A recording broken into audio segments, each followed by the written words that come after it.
Welcome to the Silver Screen Project, where we look back at a series of films in anticipation of an exciting new cinema release. In preparation for Johnny Wickles Chapter 4, we went back and watched Johnny Wickles. We went back and watched Johnny Wickles Chapter 2, and we've now watched Johnny Wickles Chapter 3, Parabellum. Yes, we have. This one's got an extra bit of the title, because why not? Yeah, and it's something that does come up once in the films. Did you They remember mention that bit? it 3 times. Oh! It comes up 3 times. Okay, well, I've only noticed it once. You'll have to wait for the trivia. Oh, fantastic. A little bit of sizzle. What did you think for Johnny Wickles Chapter 3, Parabellum? So the thing that stood out for me in this one is that it was the only one that I hadn't seen before.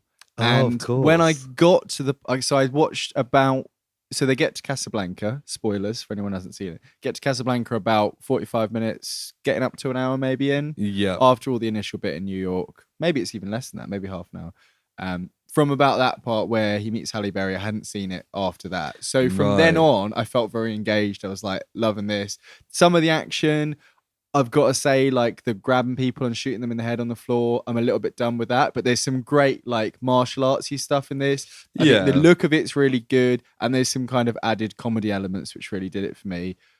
But it is still quite a similar film overall. So I'm mixed on my feelings. But yeah, how about yourself? I'm fairly mixed too. I think there's definitely good parts. There's also lots of parts that are quite boring, and that I'm just kind of found myself not really paying attention. Partly because I'd seen it before, but I was like, this bit's not really particularly interesting for long stretches. But when, like you say, when they do the martial arts stuff, it's cool. Keanu Reeves is at par with the previous 2 films. Definitely. I think there's some other people in this that are better than they are in previous films. Oh, okay. There's somebody who's new in this film who has some kind of the action scenes are good, but the hits and that sort of thing, you can tell that they don't normally do this kind of work. And the dogs do a lot for her in it as well. Yes. but you know, there's some fun little extra twists on the action. There's some good little like deaths with certain objects and things like that. Yeah. And the world building that keeps getting more and more complicated. It's ridiculous. It kind of when they said, "Oh, let's go to the person above the high table," I just went, "Are you fucking kidding me?" Like, and it's just a guy in a desert. It's just some guy from Lost. Yeah, I was gonna say I thought I recognised him. I don't know him from that. I've never seen Lost before. But yeah, there's it's a mix. What did you like about the film? So I liked so again, this leads straight off from the last one. And I liked that general sense of panic in the first 10 minutes from a guy who is generally pretty cool. Yeah. You can tell that Johnny Wickles is genuinely panicked in that first 10 minutes, which grabs you. I didn't understand though. I'm pretty sure in the last one, so he goes back to his house and he sits in the burnt out house. And then the concierge guy comes and gets him and tells him to go to that square. Everyone freezes like the Matrix. Yeah. So he's still right. Okay. Because in the start of this, when he still had like bloody clothes, I was like, I thought he had a little bit in between. No. But now that I'm talking it through, and that's why he's got the bulletproof suit and she shoots him later. Yeah. Okay. But yeah, you're right. They're going straight in. The New York stuff at the start looks really, really good. I think they use the kind of neon rainy aesthetic better than in any of the other ones so far. No, agreed. When it started, I was like, oh, that looks cool. And I was like, I haven't thought that much before. Definitely. I think, cinematography wise, they definitely did something new with this one, I would say. I think that opening bit where he's trying to like get out of New York essentially is the strongest part of the film. Do you reckon? Yeah. Because I like that also had a slower moment with the doctor as well, which I thought was great. With the doctor being like, you've got 5 minutes. And when it stops, he's like, I'm done, I can't do any more. And then allows himself to get shot so he doesn't get killed. The 2 points of like surgical precision kind of thing. Yeah, and obviously Johnny Wickles is so good. He just without even looking practically. Yeah. I also like that it was 14 million, the bounty, which has doubled again since the last one. So each film it just keeps doubling. There was some quite fun fights towards the start. There was the knife one where they just happened to be in like a room of knives and they're just breaking the glass. There's the moment where they suddenly realise and then they start elbowing the glass. Yeah, and there's some really fun and gory kills with the that. knife throws, the like people getting hit, and the last one where it goes like slowly in his into the eye. Yeah. And there's one where he like Johnny Wickles puts it on top of someone's head and keeps like smacking it until it goes into his skull. Yeah. Brutal. But before that, there's like the giant like Eastern European Russian guy who in the library, who it's fun to see them against each other, and I like that he tries to like cut ahead of the timer, but some of that is very kind of clumsy, and that guy's a bit but then there's the book and he's smashing him, and all that is quite it's like it's almost like Jackie Chan using like chairs and stuff. It has elements of that in this film where he's just smacking people around. And also at the start, the horse bit,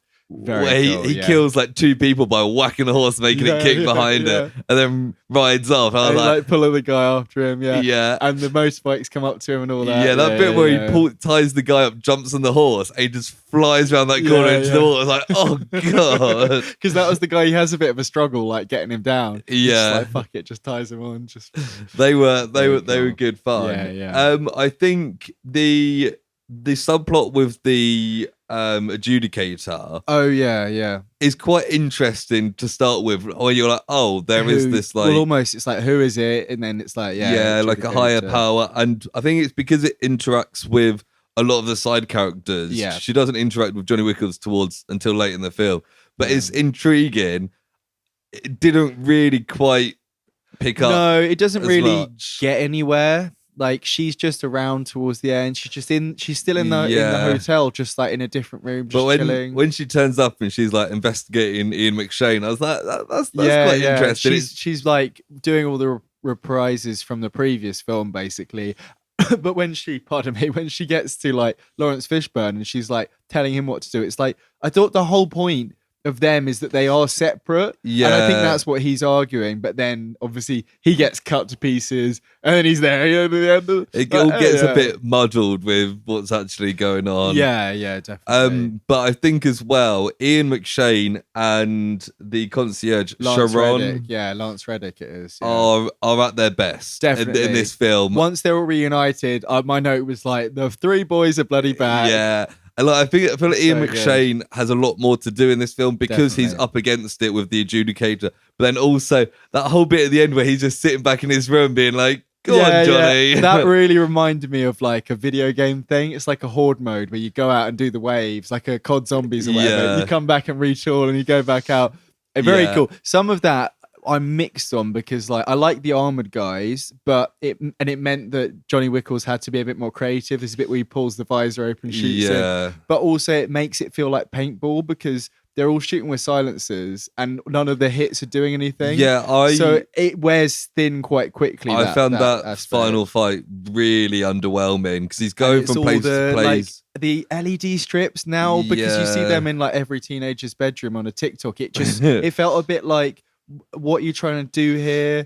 Like, it wasn't, I thought they were going to have traps or something, but it's just, let's put on low lighting that flickers every 5 seconds. If someone films a film here and it looks cool, kind of thing. Yeah, and it just felt like Johnny Wickles fighting this guy, and then he fights this guy, and then he fights this guy, and it's like, this is just dragging at this point. Did you not like the bit with the glass cabinets and stuff at the end? It was I thought that was some of my favourite bits. There's the bit with the 2 guys and they're literally just one after another smashing him through all the cabinets. And he eventually gets them. And then there's the 2 guys who were like, and one of them is from The Raid. You've seen The Raid? No.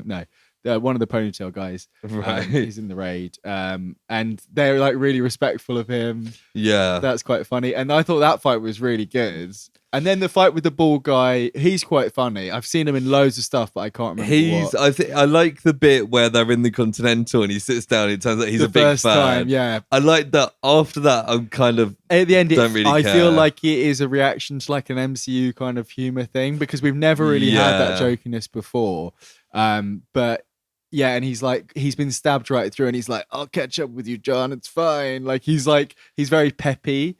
And like, we see him throughout the film and he's basically got these ninjas with him who like disappear and all that. And they're really imposing. And I think it's supposed to be a bit of a comedic contrast. But I don't know if it quite works. No, I get that. Yeah. Have you got any more positives? I've got random bits throughout. I mean, I like the fact they go somewhere else, and the stuff in Casablanca is okay. Like, I felt a lot of it was just I know we're supposed to be doing positives, but okay, we'll talk about positives. The dog stuff I thought was cool. The dogs were cool. There's some cool bits. The bit where it jumps up on Halle Berry's back and bounces up onto the wall, very cool. That was cool. The general, she's kind of, it feels like in a game if you had like a sidekick and you're like, do that while I shoot them kind of thing. Very interesting, very cool. We mentioned the surgery guy, ninjas, all pretty good. Let me just have a quick look. The tattooed switchboard ladies, they went way more in on them. Like all the people doing the stuff, even the old ladies, they're all fucking covered in tattoos. It's this weird like look that I think now I'm just like, okay, this is just what everyone looks like in this world now. That's cool. It's fine. And I did find something out, but I'll mention it at the end. But no, that's pretty much all the good stuff. You mentioned Casablanca. Yeah. I specifically wrote that down. The entire time in Casablanca is shit. Like that entire sequence. It's a good half hour, 45 minutes. Yeah, he's in it's Casablanca. Basically the middle. And the dogs are good. There's the bit in the tunnel where the two guys go to confront him, and their boss steps out, which is fairly interesting. One of them goes to shoot him and gets shot. Yeah. There's bits, but overall it's like, fuck me. And a lot of it is in that Market Square, which feels kind of very stereotypical. Everyone's wearing head coverings that are round their eyes, and they've all got swords, and it feels a little bit like. And then the fucking boss is fucking, what's he called from? Yes, that guy from Game of Thrones, and he's used to be a musician or something in the 80s, and he has this fucking Count Dracula accent. It's so weird. And the one I always like it when people mention the Hashashin thing, because it always makes me laugh. There's this idea that smoking hash or eating hash would go in any way hand in hand with being an efficient killer. Anybody who's ever seen anybody smoking hash is not, but that kind of it just doesn't make any sense for him to be in this film at all. No, it's just trying to pad out this cast. Part of me feels like the bit in Rome in Johnny Wick's Chapter 2 was quite well received. So they were like, let's have another foreign area. Where else can we go to that's quite exotic? Casablanca. Yeah. So they wrote it for the location rather than the plot. Yeah, because I was under the impression going into this that after that they would go somewhere else. But no, they just literally go back to New York again. Yeah. And the whole thing of I'm going to get this one last chance. I'll literally do the Assassin's Creed thing and cut my finger off for this, guy and become like a murder machine forever or whatever. And then he goes back and it's just like, well, obviously you're not going to do that. What was the point in that? It's overcomplicated. There's not even any real, we never see that guy be like, oh, I can't believe it. We never see that guy again. Maybe he'll come back in Johnny Wick's Chapter 4. I imagine that Johnny Wick's Chapter 4 will revolve around that. Another thing that's seen a pointless add-in is the fact that Johnny Wickles isn't Johnny Wickles' real name. Oh, yeah. Did you write down what it was? Yeah, Jordani Jovanovic, and he's Belarusian. Yeah, well, he's been adopted by them. It's kind of unclear on, but that whole thing with Angelica Houston, why? It's just it's just unnecessary extra stuff, and it's just Jordani Jovanovic. Yeah. Okay. Why? Yeah.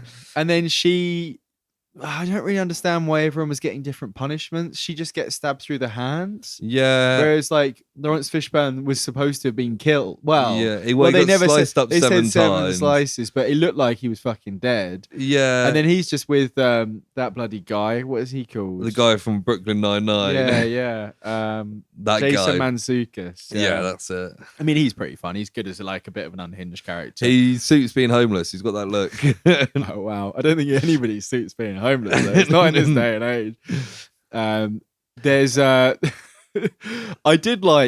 liked the bit where they fight the horde of bad guys, and she's like, oh, that's just the first wave, and it's like, all right, fucking level 2, and then they're like, it's deconsecrated, and it's like, how many more fucking one word fucking, because he becomes an avocado again in this. We didn't mention he's not an ex-avocado, he's an avocado. Now the Continental is the decontinental. It's just what's going on?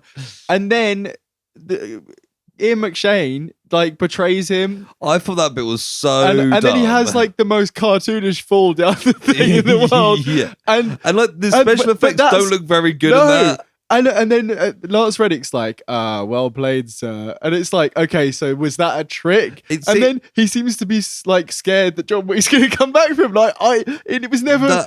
I think he was actually looking out for himself. And the point is, like, Johnny Wickles should have killed him. I don't know why he called him by half his first name. It seemed so like, because Lance Reddick and Ian McShane have so much to do in this film, you get to know them a bit more. They're fun. When it gets to that bit, I was like, they're joking, aren't they? No, they're joking. It's a big joke. It's a big joke, or they're planning it out with John, and they're not. And I was like, that just seems really out of character. I guess the whole point of us seeing the fall and how hard it was, first of all, he's now just a superhuman if he can survive that. Yeah. I mean, I know he didn't fall the whole way down, but still. And then he gets dumped out of Jason Mantzoukas' fucking thing onto the floor. Yeah. And what does he say? He's like, you're pissed. He does a little thing again. He does a couple of them, doesn't he? Yeah. His like preachery kind of, preachery kind of voice. Yeah. And he's like, are you mad now, John? And his final, yeah. The deliveries from Keanu are pretty much as bad as ever in this, aren't they? It was like, the bit where he's having a conversation with Halle Berry, and I was like, she's not very good in this. She's terrible in this. Didn't she win an Oscar like she did 20 win an Oscar years ago? Yeah. And there's the bit where she's like, they're talking about her daughter and stuff, and it's like, if it's not going to turn out to be John Wick's daughter, Johnny Wickles' daughter, we don't care. Like, it's just... Yeah. I mean, it could be John Wick's daughter, but I don't care about him. Well, that's if why it's not Johnny Wickles' daughter... Yeah, then it's just like, what's going on here? It's just so stupid. Yeah, this is just... And also, when they come in to get in the Continental, they throw like 20 flashbang grenades within like a 1 meter radius of the fucking front desk. Like, they're not going to be there. There's no... Throw one! Exactly. They literally do it. They're all coming in, and I'm like, one will have the same effect in that small space. Yeah, it does a little smoke and a flash, and then they just come in anyway. And it's like, if they're on the other side of the room, they're shooting you no matter how many flashbangs you throw. Someone's watched fucking too much Call of Duty. Honestly, it's ridiculous. Yeah. And also, Ian McShane does the Cardinal Spider-Man film tragedy sin where he claims that he is New York City. He says, you think you're going to get us? And this is an English man saying this as well, or Welsh or Scottish or Irish, wherever he's from. He says, we are New York City. Yeah, and it's like, I don't think like some banker who works in like the Empire State Building is going to join your war. No. Sorry, Ian. And then he turns around and shoots him off the thing anyway. It's stupid. Stupid. So I do have a few bits of trivia to have a look at. I've got something actually. Oh, do you want to go first? Yeah, I mean, basically, we were talking about the coins, how much they're worth. And I was like, let's see if anyone's answered this. Looked it up, and apparently the gold value of them at the time of the first film was around $2,000 per coin. Okay. So that's what people have kind of generally accepted it as, which I suppose makes sense. I think I thought they'd be worth more than that, but Johnny Wickles has like hundreds, doesn't he? And he's always got a few, and he has some extra tokens in this. Also, Ian McShane gave him a mark at the end of the last one. When that didn't even come in. Doesn't he give that to Halle Berry? Oh, I don't know. And I was like, I think he's got one for her as well. Yeah. These mark things. It's like fucking the black spot in pirate stuff, isn't it? It's just stupid. Just stop. Just tell each other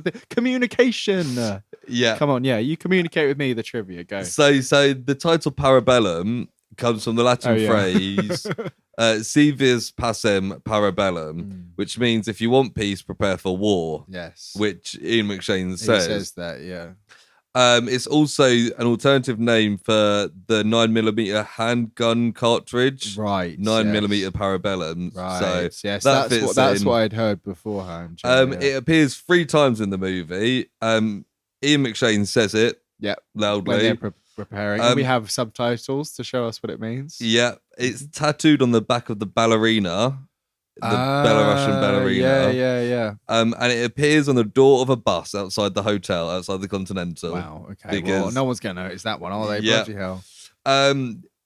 I've got, despite appearing in all films, this is the first one where Sharon's name is said on screen. Yes, no, I did wonder what that character was called. Yeah, because I know he's like, when they're preparing, he's like, Sharonda. I didn't write down what it was, and I was like, I'm sure it'll come up again. I don't think it ever did. No. Do you want to have a guess how many people Johnny Wickles kills in this. Am I safe to assume that it's gone up from 120 last time? So the first film was 77. The second film was 117. Okay.